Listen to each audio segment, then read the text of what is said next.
अगले दिन ठाकुर जी सवेरे उठे और देखने लगे यशोदा मैया देख तो नहीं रही, और ठाकुर जी चुपचाप गए महाराज जहां पर सारे मक्खन दूध दही रखे, वहां पहुंच गए गौरस भंडार में। और गौरस भंडार में एक मटकी के ऊपर से ढक्कन हटाए करके जैसे ही ठाकुर जी ने हाथ बोर के पानो प्रारंभ किया, सामने एक खंबा था, उसमें मणि लग रही थी। आज पहली बार 3.5 वर्ष की आयु में ठाकुर जी ने अपना प्रतिबिंब देखा। ठाकुर जी ने जैसे ही प्रतिबिंब में अपने रूप को देखा, अपने रूप को देख करके ठाकुर जी बोले, हो तू भी आयो यहाँ चोरी करवे? अपने आप से बात कर रहे हैं ठाकुर जी। अरे मैंने कही तो हती अपने अपने घर में चोरी करनी है, तू दारी के मेरे घर में आगो चोरी करवे? ठाकुर जी अपने प्रतिबिंब से बात कर रहे हैं। अब गौरस भंडार में ठाकुर जी की आवाज गूंज रही थी और वो गूंजते हुए रसोई घर में जा रही थी। रसोई में मैया ने सुनी, बोले लाला कहां थे बोल लो है? उठ गयो कन्हैया? मुझको पतो भी ना चली, नूपुरन की आवाज ना आई। मैया दौड़ करके गई तो देखा ढूंढते ढूंढते गौरस भंडार में ठाकुर जी अपने प्रतिबिंब से बात कर रहे हैं। कितनी सुंदर झांकी है ठाकुर जी की। ठाकुर जी मक्खन पा रहे हैं। बोले अच्छा अब आ तो गए हो यहाँ पे, लेकिन सुन चुपचाप चोरी करके भाग जाइयो, मेरी मैया बहुत मारेगी तो को।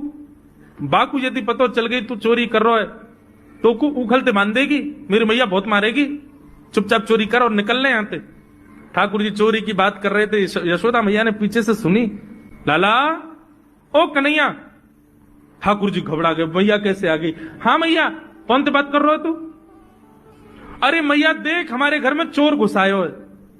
अपने प्रतिबिंब को दिखा करके ठाकुर जी कह रहे हैं, देख मैया हमारे घर में चोर घुसायो, जे चोरी कर रहे हो हमारे यहाँ के मक्खन की, तो मैया को पकड़वे आयो हूं। नन्हे से गोपाल जी, बहुत मधुर लीला। मैया हंस भी रही है और क्रोध भी कर रही। बोले अच्छा जो चोरी कर रहे हो? बोले हाँ।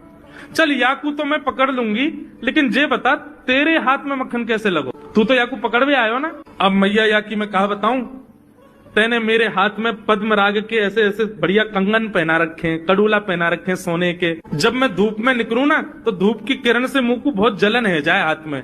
तो कल मेरे सखा मधुमंगल ने मुझसे कही, बोले लाला जे जलन तेरी दूर रह जाएगी, तू मक्खन में हाथ बोर लियो अपनो, सो तेरी जलन दूर रह जाएगी। क्या हमारे मैया जलन हटावे के काजी मैंने हाथ बोरो है। मैया बोली अच्छा चल लाला, यहाँ तो तेरे जलन है रही और यहाँ मक्खन कैसे लगो?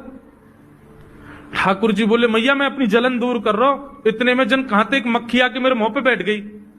बाकू उड़ावे के काज मैंने जैसे मुंह पे हाथ किया, सो मक्खन मेरे मुंह पे लग गो। मैया बोली लाला तू चोरी भी करन लगो और अब झूठ भी बोलन लगो मुझसे। ठाकुर जी ने ग्वाल बालों से कहा भैया मिशन फेल हो गया, घर में तो चोरी नहीं कर पाए हम।